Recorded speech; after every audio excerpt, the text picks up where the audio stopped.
At my grandfather, author's will reading, my greedy family inherited millions in stocks, properties, and cash. My inheritance? A single rusty old key and a cryptic riddle. They all laughed, sneering at the final eccentric joke from a crazy old man. They had no idea that their multi-million-dollar inheritance was merely the table scraps he'd left behind to distract them. They didn't know that my useless key was about to unlock his real spectacular fortune. The law office of Davies, Finch and Associates was a place where grief went to die and be replaced by something far more transactional.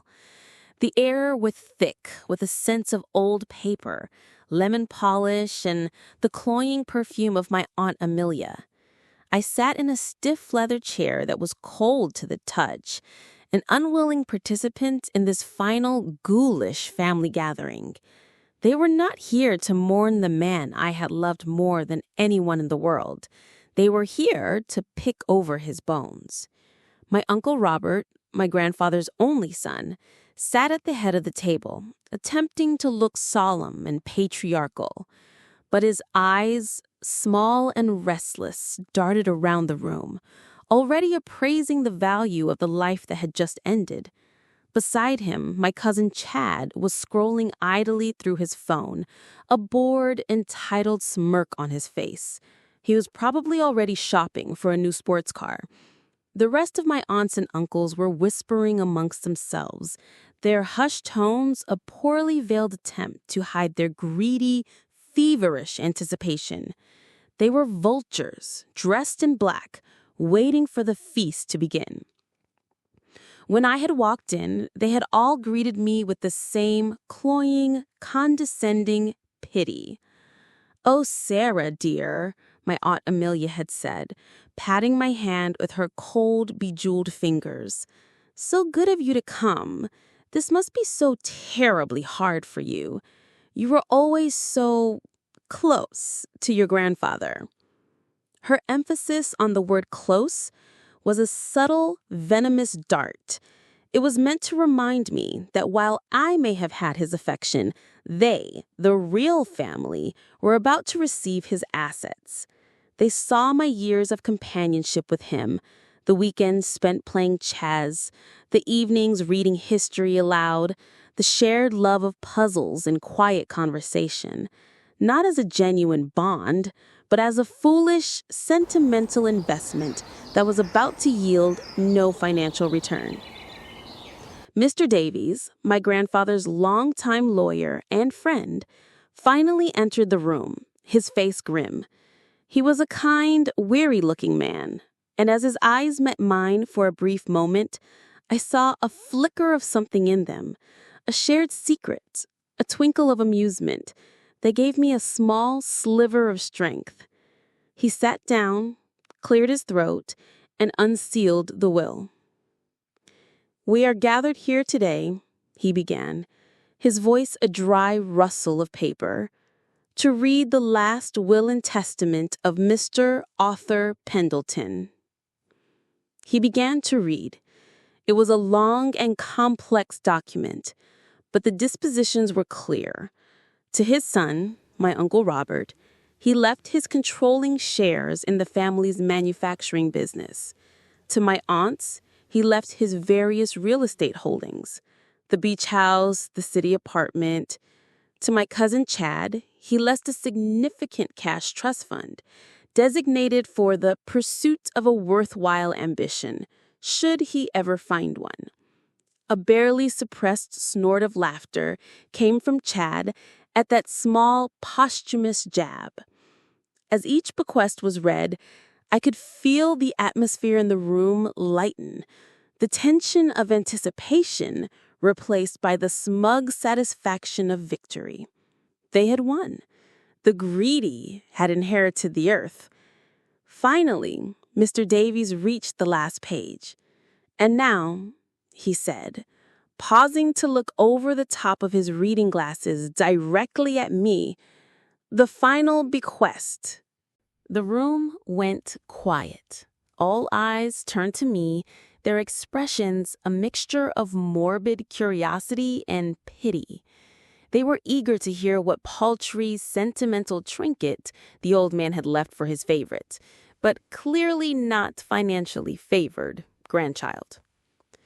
"To my beloved granddaughter, Sara," Mr. Davies read, his voice softening slightly. "To the only one who truly understood that the greatest treasures are not the ones you can spend, but the ones you must find. To the one who shared my love for puzzles, history, and a good secret. To you I leave the entire contents of the sealed envelope marked C." Mr. Davies reached into his briefcase and produced a thick, yellowed manila envelope, its flap sealed with a heavy wax stamp bearing my grandfather's initial. He slid it solemnly across the polished table towards me. My hands trembled slightly as I took it. It felt heavy, important.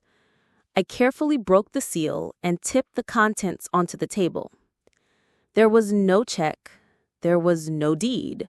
There was only a single, heavy, ornate iron key, its surface blackened with age and rust, and beside it a small, square card made of thick, creamy paper. On the card, in my grandfather's familiar, elegant script, was a riddle. "Where the lion guards the sage's words, and my first failure became my greatest prize, your journey begins. For in my end, you will find my true beginning." The silence in the room was broken by a sudden, ugly bark of laughter. It was my cousin Chad. "Are you kidding me?" he wheezed, wiping a tear of mirth from his eye. "A key? A rusty old key and a dumb poem? That's it? That's your inheritance?" My Uncle Robert chuckled, a low, rumbling sound of pure condescension. Now, Chad, don't be cruel," he said, though his eyes were dancing with amusement. "It's a sentimental gesture. Your grandfather was always an eccentric man. A final little game, I suppose." "Well, Sara, dear," Aunt Amelia added, her voice dripping with false sympathy, "I suppose memories are their own reward, aren't they?" They all laughed then, a chorus of smug, self-satisfied vultures, happy in their fortunes and in my apparent dispossession. They saw a piece of junk metal and some nonsensical words. They saw the final, foolish act of a senile old man.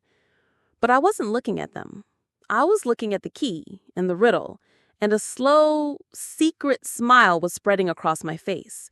A smile they completely misinterpreted as one of sad, brave resignation. They didn't understand. They couldn't possibly understand. This wasn't the end of my inheritance. This was the beginning of an adventure. This wasn't a joke. It was a map. And it was a map that only I knew how to read. They thought my grandfather had left me with nothing. The truth was, he had just left me with everything. I walked out of the sterile, air-conditioned law office and into the bright, indifferent afternoon sun. My family remained behind, their loud, boisterous laughter echoing faintly as the heavy doors swung shut. They were celebrating. They were dividing up stock portfolios and planning how to spend the proceeds from the sale of the beach house. They were reveling in their victory, convinced that they had just inherited my grandfather's world. I clutched the old, heavy iron key in my hand, its cool, rough metal a comforting weight. They had no idea that they had just been handed the crumbs, while I had been given the map to the entire feast. The mockery, the condescending pity, the triumphant laughter, none of it touched me. It was all just noise, the meaningless chatter of people who were fundamentally incapable of understanding the man they had called their father and grandfather. They had seen Arthur Pendleton as a difficult, eccentric old man, a living vault whose combination they were impatiently waiting to be revealed. They had endured his long stories about history and his boring obsession with old books and puzzles as a necessary tax on their future inheritance. My sacrifice, as they would have seen it, was the time I had wasted with him. I remembered my Uncle Robert telling me just last year, "I don't know how you do it, Sara, spending every Sunday in that dusty old house. He's so stubborn, he just talks about the past." I hadn't bothered to explain that his dusty old house was a wonderland to me, a living library of history and art, and that his boring stories were the greatest gift he had ever given me. My sacrifice wasn't a sacrifice at all. It was a privilege.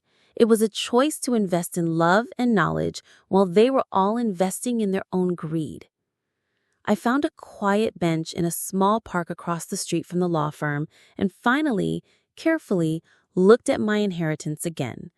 The key was heavy, ornate, a work of forgotten craftsmanship. And the card, with its cryptic riddle, felt like a direct conversation with my grandfather's ghost. Where the lion guards the sage's words, and my first failure became my greatest prize, your journey begins. For in my end, you will find my true beginning. To them, it was nonsense. To me, it was a symphony of memories, each word a perfectly tuned note. Where the lion guards the sage's words. My mind instantly flew back to my grandfather's library, the heart of his home. It was a magnificent room, lined from floor to ceiling with thousands of leather-bound books. He called it his collection of sages. Plato, Aristotle, Marcus Aurelius, Shakespeare, all the great minds of history were there. And I remembered his most prized collection, a complete first edition set of Shakespeare's works. They weren't held up by simple wooden bookends. They were guarded on either side by two heavy, magnificent brass lions, their mouths open in a silent, eternal roar. The riddle wasn't just telling me to go to the library, it was telling me exactly where to look. And my first failure became my greatest prize. This was a deeper memory, a story he had told me one rainy afternoon as we played a long, slow game of chess. He told me about his life before he had made his fortune. He had been a young, brilliant engineer, and his first business venture was a small firm that designed advanced hydraulic systems. The business had failed spectacularly, a victim of bad timing and a worse partnership. He had lost everything. It was his great, humiliating failure. But in the process of liquidating the company's assets, sitting alone in his garage, he had tinkered with a new idea, a simple, revolutionary type of pressure release valve. It was an idea born from the ashes of his failure. He had patented it, sold the patent to a major industrial manufacturer, and that single failed idea had become the source of his entire fortune, generating a steady, quiet stream of licensing fees for over 50 years. "Never forget, Sara," he had told me, his eyes twinkling, "that sometimes you have to fail completely to find the thing you were truly meant to build." That patent document is my greatest prize, for it reminds me that I am more than just my successes. The riddle was telling me what to look for among the books, for in my end you will find my true beginning. This was his final, playful flourish. His end, his death, the reading of his will, was the start of this final game for me, but it was also a literal clue, the kind he adored, the beginning, the start, the first. I closed my eyes and pictured the row of Shakespearean tragedies guarded by the brass lions, and I remembered the book at the very end of that row. It wasn't a tragedy, it was a history, one of Shakespeare's earliest plays, Henry VI, Part 1.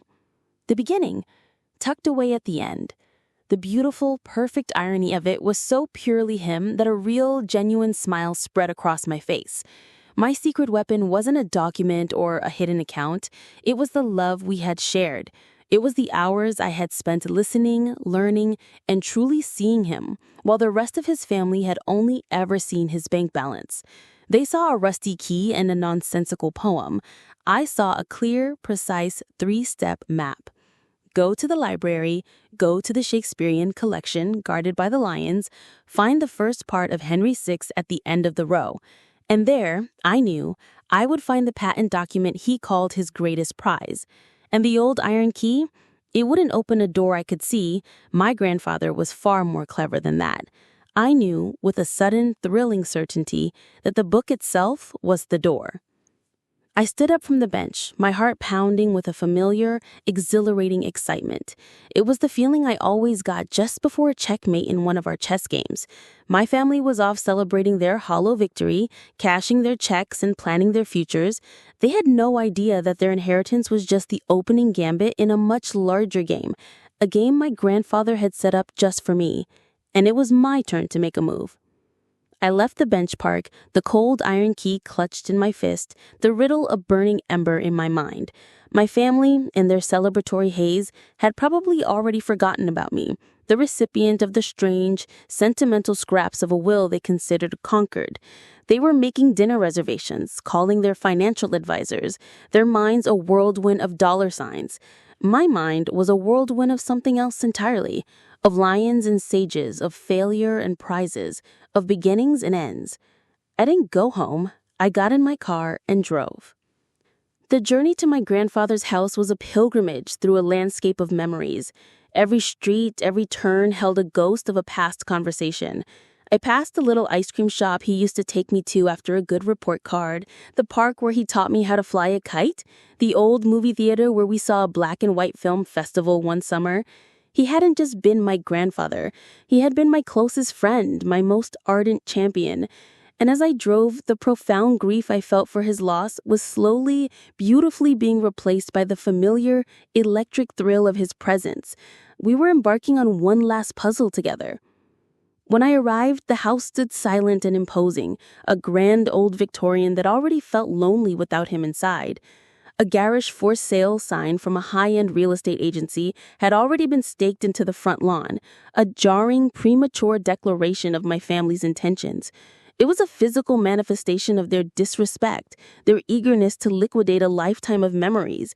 I felt a fresh pang of anger, but it was a cold, clean anger now, one that fueled my purpose. I parked my car down the street, walked up the familiar stone path, and used the key he had given me years ago, the one my family didn't even know I possessed, to let myself in. The air inside was stale and cool. The house had been processed. That was the only word for it. It had been stripped of its life by professional appraisers. The heavy velvet curtains were drawn, casting the rooms in a gloomy twilight. I saw empty squares on the wallpaper where my grandmother's favorite paintings had once hung. The indentation in the thick carpet where his favorite, worn-out leather armchair had sat for 50 years was like a fresh wound. They had been thorough. They had taken everything of obvious monetary value, leaving behind only the heavy, dark furniture that was too difficult to move. They had taken the shell, but they had left the soul. They had no idea the soul was where he had hidden everything that truly mattered. I walked directly to his library. The room was my sanctuary, my happy place. It smelled, as it always had, of old paper, leather, and his faint, lingering scent of pipe tobacco and peppermint. The sheer, overwhelming presence of thousands of books standing silent witness on their shelves was a comfort. My eyes scanned the walls, and my heart gave a leap. They were still there. Of course they were. On the far wall, flanking his prized, complete first edition set of Shakespeare, stood the two heavy, magnificent brass lions, their mouths open in a silent, eternal roar. The lion guards the sage's words. My feet were silent on the thick Persian rug as I crossed the room. I ran my hand over the cool, smooth brass of the lion on the left, a familiar, grounding gesture. Then my eyes scanned the row of books. It was a collection of Shakespeare's greatest works, a library of sages. My gaze moved past the familiar titles, Hamlet, Othello, Macbeth, King Lear. My heart pounded in my chest. Was I right? Was the memory clear? I reached the very end of the row of tragedies, and there, Tucked away almost as an afterthought was the thin, unassuming volume I was looking for, the first part of King Henry VI, the beginning, hidden at the end. It was so perfectly, so beautifully my grandfather. With a trembling hand, I slid the book from the shelf. It felt heavier than it should have, its weight unbalanced. I opened it, my breath catching in my throat. The first few pages were real, filled with the dense, archaic language of the play, but then my fingers found the edge of a hollowed-out section, a book safe. Of course, a classic, just like him. I felt a moment of pure, triumphant joy. I had done it. I had solved the first part of the riddle. Inside, I expected to find the patent document he called his greatest prize, but as I looked into the hollowed-out cavity, my heart sank for a second. It was empty. No, not empty. My eyes adjusted to the dim light. Nestled in the bottom of the cavity, lying on a bed of worn red velvet, was not a document. It was another key. This one was small and intricately made of brass, the kind one might use for a diary or a small jewelry box, and beside it, another small, folded card. My hands shook as I picked it up and unfolded it. On it was a new riddle, just a single line, written in his familiar, elegant script.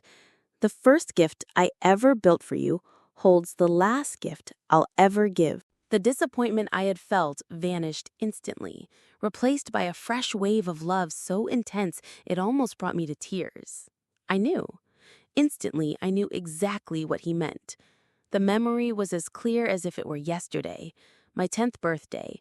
He had come to my party carrying not a brightly wrapped present, but a beautiful, hand-carved wooden box. It was a puzzle box, a marvel of his engineering skill, with hidden sliders, secret compartments, and a complex sequence of moves required to open it. "I built this for you, Sara," he had told me, his eyes twinkling, "because you are the only one in this family clever enough to open it." It had taken me a week, but I had solved it, and inside there had been nothing but a simple handwritten note that said, "The prize is not what is in the box, my dear.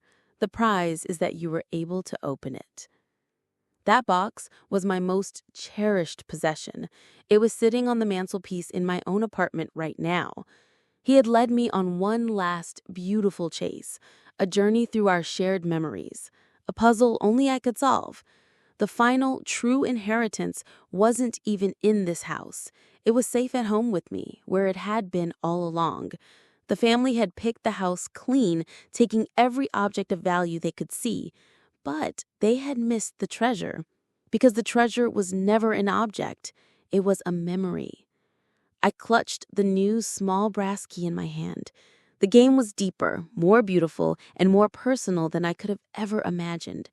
My family was still celebrating their shallow victory, but I was the one who was about to unlock the heart of it all.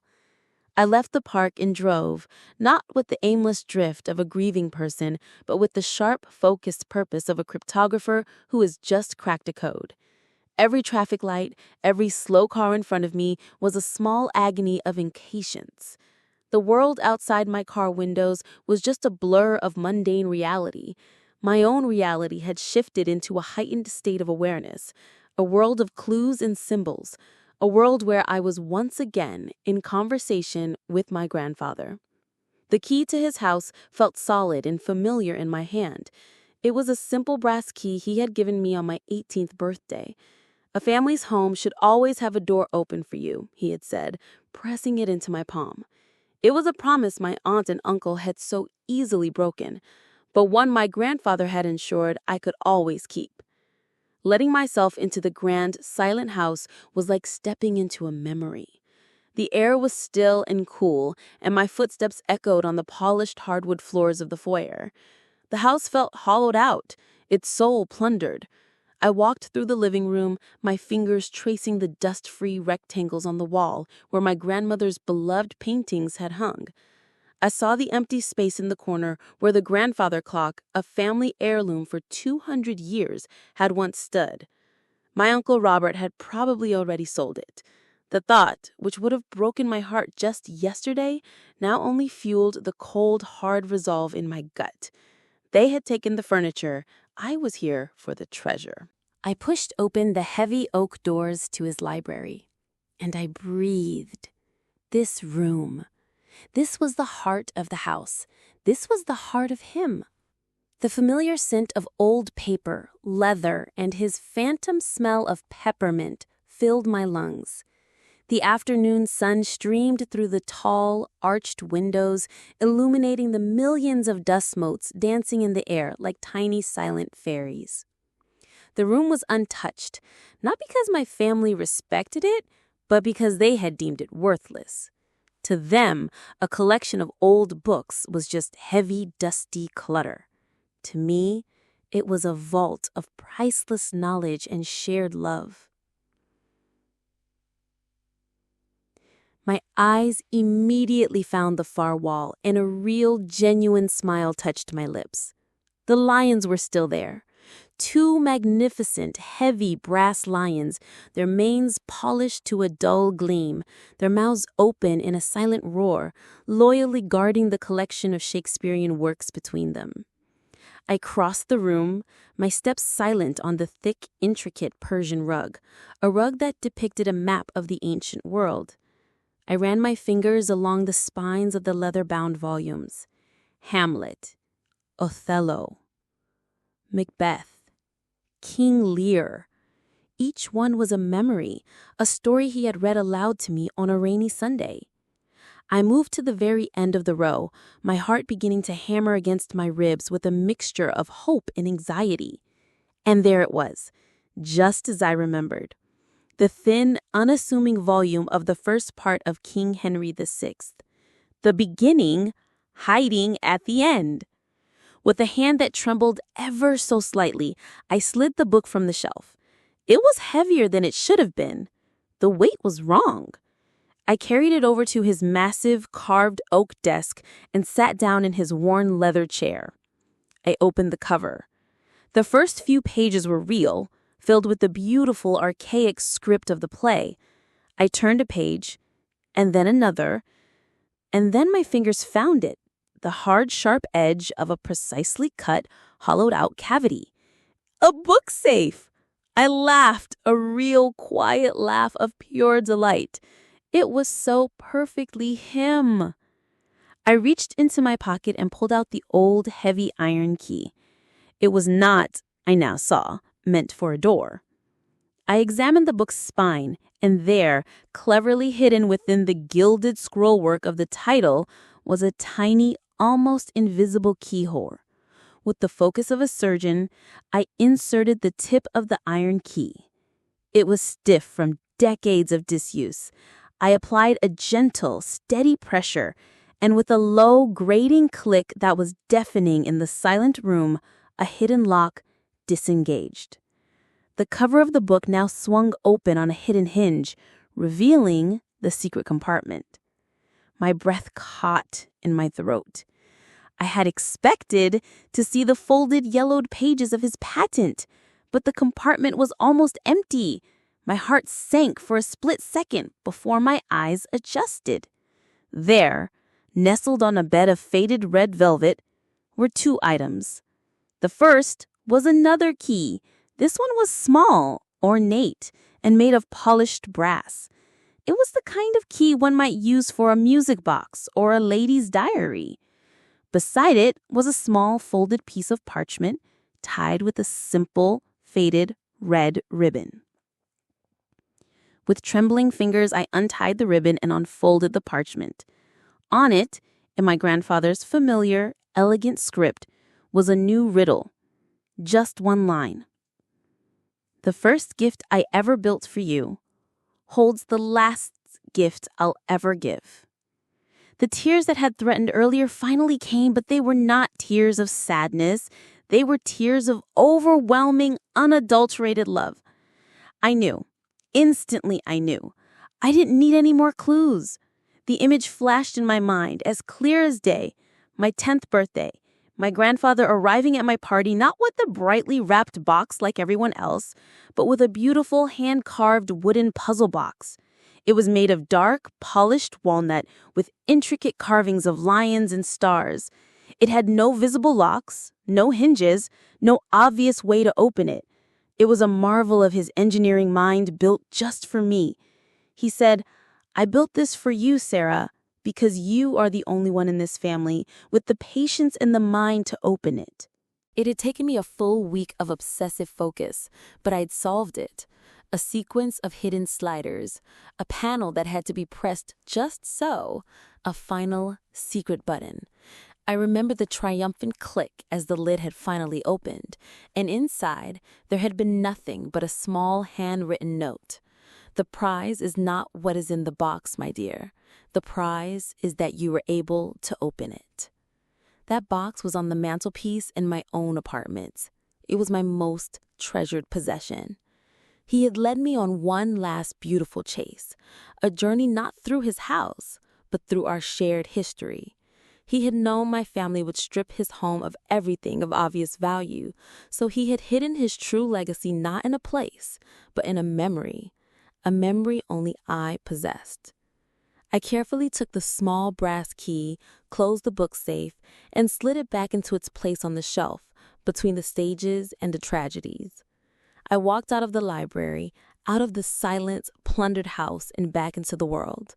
My family was celebrating their inheritance of things, of assets, of cold, hard cash. But I was the one who was about to go home and unlock the true heart of Arthur Pendleton. The game was not over. It was more beautiful and more personal than I could have ever dreamed. I drove home from my grandfather's house in a daze of loving, reverent anticipation. The small, ornate brass key was warm in my clenched fist, a tangible link to this final, beautiful game he had set for me. The city traffic, the noise, the mundane reality of the world outside my car, all of it faded into an indistinct blur. My entire universe was now focused on a single point, the hand-carved puzzle box sitting on the mantelpiece in my apartment, a gift from a decade ago that had just become the most important object in my life. My family was likely still at the law office, signing papers, their minds buzzing with the stocks, the properties, the cold, hard cash they had just acquired. They were celebrating a victory in a game they didn't even know they were losing. Back in the sanctuary of my own home, I didn't rush.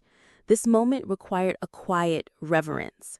I made myself a cup of tea, the familiar ritual a steadying anchor in a sea of overwhelming emotion.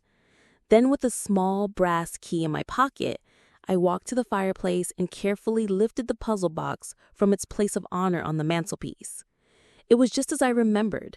The dark walnut wood, smooth and cool to the touch, the intricate carvings of lions and stars, a familiar landscape under my fingertips. I sat on the floor, cross-legged, and placed the box before me. For a moment, I just looked at it, remembering the 10-year-old girl who had spent a week of her summer vacation utterly consumed by its mystery. I remembered the frustration, the small moments of triumph, the final, glorious click as it opened. My grandfather had watched me the entire time, never offering a clue, just a quiet, encouraging smile, a look of profound pride in his eyes. He wasn't just teaching me to solve a puzzle. He was teaching me how to think, how to be patient, how to see the patterns that others missed. My hands moved with muscle memory I didn't know I possessed. A slide of a small panel on the left, a quarter turn of a carved star on the lid, a gentle press on a seemingly solid piece of wood on the right side. It was a sequence as familiar to me as a melody from a childhood song. With a soft, satisfying thud, the main lid of the box sprang open. Inside, resting on the faded velvet lining, was the original note from all those years ago. I picked it up and read the familiar words, my vision blurring with tears. "The prize is not what is in the box, my dear. The prize is that you were able to open it." "Oh, Grandpa," I thought, "you were always playing a longer game." I put the note aside and looked carefully into the now empty main compartment. My 10-year-old self had been satisfied with the note, with the victory of having solved the puzzle. But the adult me, the woman her grandfather had trained, knew to look deeper. I ran my fingers along the velvet lining at the bottom, and there it was, a tiny, almost invisible seam. I pressed gently on the corner, and the false bottom gave way with the soft whisper of well-oiled mechanics, revealing a second hidden compartment beneath. In the center of this new, secret space was a single, small, ornate brass keyhole. My heart hammered against my ribs. This was it, the final lock. With a hand that was now trembling with the full weight of the moment, I took the small brass key from my pocket and inserted it into the keyhole. It fit perfectly. I turned it. A series of quiet, intricate clicks echoed from within the box, the sound of a master craftsman's work, and a long, thin drawer, previously invisible, slid silently out from the base of the box. The contents of the drawer took my breath away. There was no gold, no jewels, no stacks of cash. It was something far more precious, far more him. The first thing I saw was a single, folded, and yellowed document. I carefully unfolded it. It was the original 1968 patent for the Pendleton reciprocating valve, his first great failure, and, as I now knew, his greatest prize. Beneath it was not a bank statement, but a stack of small, unassuming, leather-bound ledgers. I opened the top one. Inside, in my grandfather's neat, precise script, was a meticulous record of 50 years of licensing fees from that single patent. And beside each entry was a corresponding investment. He had quietly, brilliantly used the proceeds from that one idea to build a second, secret, and absolutely massive fortune, completely separate from the family business my uncle and cousins were so proud of. It was a fortune built on intellect, not inheritance. And at the very bottom of the drawer, there was one last sealed envelope, this one addressed simply to my Sara. Inside was a single notarized page, a document that I knew, even before I read it, would change my life forever. It was a formal, legally binding addendum to his will. It was written as a letter.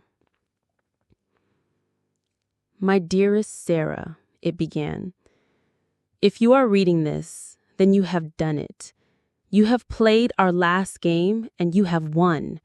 I am so proud of you. I knew you were the only one who would have the patience, the memory, and the heart to follow the path I laid out. Your aunts, uncles, and cousin, bless their hearts, are good people, but they have always seen the world in terms of price tags. They do not understand true value. They do not understand that a person's real legacy is not the money they leave behind, but the ideas they create and the love they share. Therefore, it is my final and most fervent wish that the one who understood my true legacy should be the one to inherit it. By the legally binding power of this codicil, the entirety of the contents of the secret vault, the original patent, the ledgers, and the vast independent investment portfolio they represent are now yours and yours alone. They have inherited my business, but you, my clever, wonderful Sara, have inherited my mind. Use it wisely. Live a beautiful life. Make me proud. All my love, always, Grandpa." I sat there on the floor of my apartment, the letter clutched in my hand, and I wept. I wept for the loss of him, but I also wept with joy so profound it was a physical ache. It wasn't about the money. It was about this letter, this final, perfect validation. He saw me. He always had. The next day, Mr. Davies, the lawyer, came to my apartment. He looked at the puzzle box, at the contents of the secret drawer, and at the codicil, his face a mixture of professional awe and genuine delight. "Arthur, you magnificent old fox," he whispered, shaking his head with a smile. He always did love a good game. He made the call to my Uncle Robert from my living room. I didn't need to listen to my uncle's side of the conversation. The sputtering rage, the accusations, the dawning, horrified silence, I could hear it all in the long, patient pauses Mr. Davies took. My family had laughed at my inheritance. They had pitied me for receiving a useless old key. But the key was never the treasure. The treasure was the love that had led me to it. My grandfather hadn't just left me a fortune, he had left me a story, a final adventure, a testament to the fact that I was the one, the only one, who had truly known the key to his heart. What do you think was the best part of Arthur's plan? Let us know in the comments below.